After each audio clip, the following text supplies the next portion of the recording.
Imagine the forest in its stillest moment. The sunlight filters through the canopy like golden rain, birds hold their breath, and the wind dares not move. Then suddenly, without sound or warning, a figure melts out of the undergrowth, spotted, silent, and breathtaking. A leopard. There is no roar, no thunder of paws, just presence.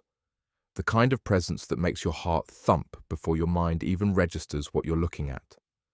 This is not just an animal. This is a legend cloaked in gold and shadow.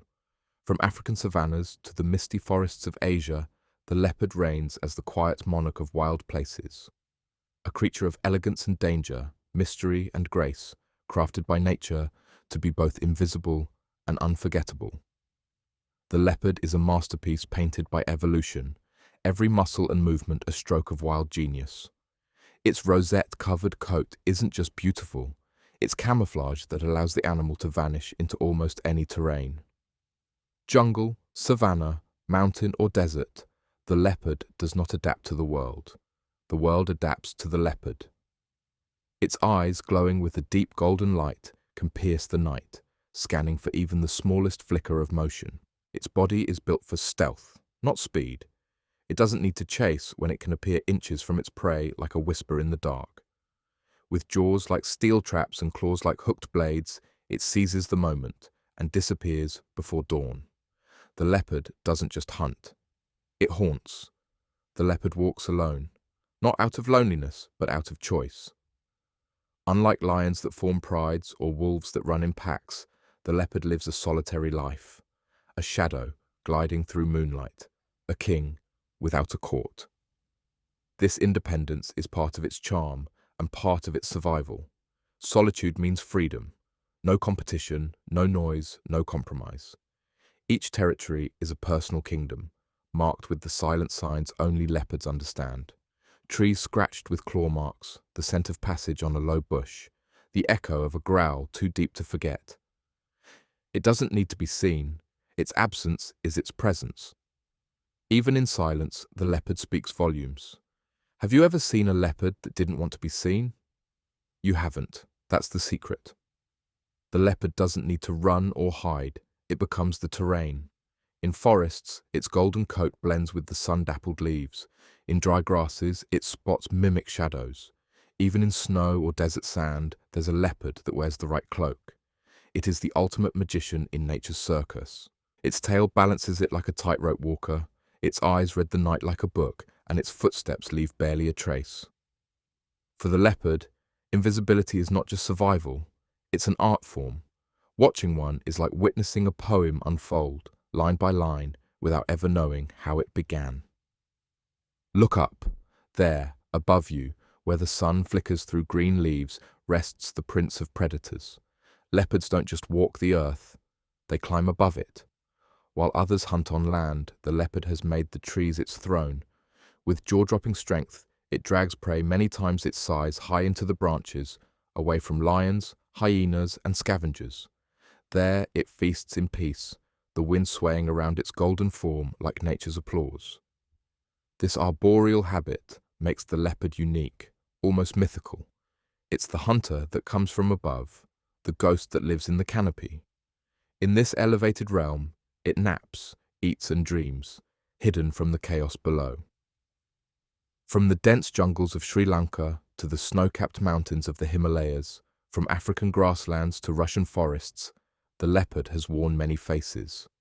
It's not just one animal, it's many. The armor leopard, with its long winter coat and haunting beauty, survives in the frozen wilderness of Russia. The Indian leopard, elusive yet ever-present, prowls near villages and temples, masters of survival in a crowded world. The African leopard, bold and wide-ranging, is the ultimate ghost of the savanna. Each subspecies whispers a different story, but all share the same soul, the soul of a survivor, the spirit of the unseen. Even the most elusive creatures crave connection. When a female leopard is in heat, her scent paints the forest in invisible ink, calling out across territories. A male may travel miles, guided not by sight, but by scent and fate.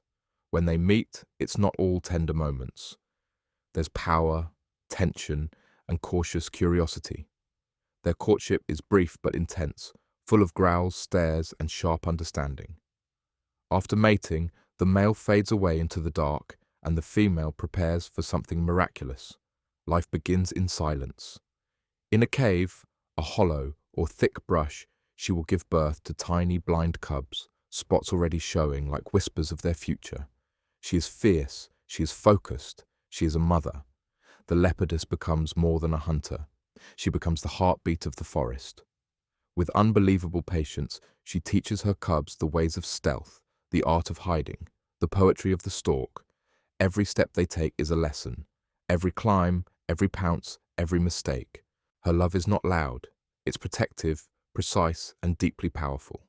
She moves them when danger nears, feeds them even when she's exhausted, and vanishes into the darkness whenever threats emerge. Her devotion is quiet, but it roars louder than any lion. She raises survivors, not by force, but by wisdom. Even the perfect predator faces danger. The leopard's life is not easy. Lions steal its kills. Hyenas follow it with endless hunger. Humans chase it with fear and misunderstanding. Roads, farms, and fences eat away at its kingdom. Yet the leopard adapts. It sneaks into cities, prowls through farmlands, even hides near humans, always unnoticed, always calculating. But even its legendary stealth can't hide it from extinction forever. In some places, its numbers are dropping fast, not because it's weak, but because we are careless. And in that carelessness, something magical is vanishing. The world cannot afford to lose the leopard, not just as an animal, but as a symbol of the wild soul. What happens when the forest turns into cities and the fields into factories? The leopard remarkably adjusts. In India, leopards have been found living in the shadows of bustling towns, silently moving through alleyways, sleeping in abandoned buildings, and feeding on stray animals. Most people never even know they're there. They watch us from the shadows, walking among our lives like silent watchers. That is the marvel of this animal. It doesn't declare war on humanity. It adapts, it studies, it survives. In a world where concrete chokes the sky, the leopard becomes the ghost in the machine, still wild, still free, even in our fabricated world. For centuries, the leopard has ruled not only forests, but also imaginations. Its image has been carved into ancient temples, painted on tribal shields, and draped across royal shoulders. It stands for power, for grace, for something untamed that still burns within us. In African folk tales, it is both cunning and noble. In Asian myths, it walks as a spirit between worlds. In modern times, it struts down fashion runways, not knowing that its beauty can be both a blessing and a curse. When humans crave its coat more than its spirit, the leopard pays the price. And yet it endures, because true magic cannot be copied. In the wild's cruel theatre, lions roar for power, cheetahs race for glory, tigers rule with brute force. But the leopard outlasts. It doesn't need a crown, a pride, or a spotlight. It is the master of low-profile royalty, stronger than the cheetah, more agile than the lion, smarter than most. It climbs better, hides better, waits better. While others declare their presence, the leopard whispers, "I'm already here." That's the edge, the silent edge. It's not the biggest, not the fastest, but it is the most enduring. Because when the dust settles and the sun sets, the one who adapts survives. And nobody adapts like the leopard. In the end, the leopard is more than a predator. It's a teacher. It teaches patience, how to wait for the right moment. It teaches silence, how power doesn't need to shout. It teaches beauty, how nature doesn't make mistakes. And above all, it teaches us respect for what we cannot see, for what moves without sound, for what exists beyond our noise and needs. If we listen closely, in the hush between heartbeats, we can still feel the presence of the leopard, watching, teaching, waiting. A whisper of the wild that reminds us we are not alone in this world. To know the leopard is to fall in love with the untamed. It's a creature wrapped in moonlight, a spirit that slips through shadows, a symbol of nature's quiet defiance. It doesn't roar its story, it lives it, with every step through leaf and silence. As we push deeper into wild places and farther from our roots, let us not forget the ones who still walk with the ancient rhythms. The leopard may never come close, but that's its magic. It watches from afar, from trees, from dreams. And in those dreams, it stays eternal, a golden ghost in the green cathedral of earth. And so, as the golden sun melts into the horizon and the shadows stretch long across the land, the leopard fades once again into the wild, a whisper among leaves, a memory in motion. It does not ask for applause. It doesn't seek our spotlight. It simply exists, perfectly balanced between power and peace, danger and beauty. In a world that often moves too fast, the leopard reminds us to be still, to watch, to feel, to respect the mysteries that still wander this earth. Let the silence after its footsteps be a song. Let the ghost of the jungle forever remind us that some wonders are meant to be felt, not followed. The leopard lives on, not just in forests and mountains, but in every breath of wind, every rustle of grass, and in every heart that still believes in wild magic.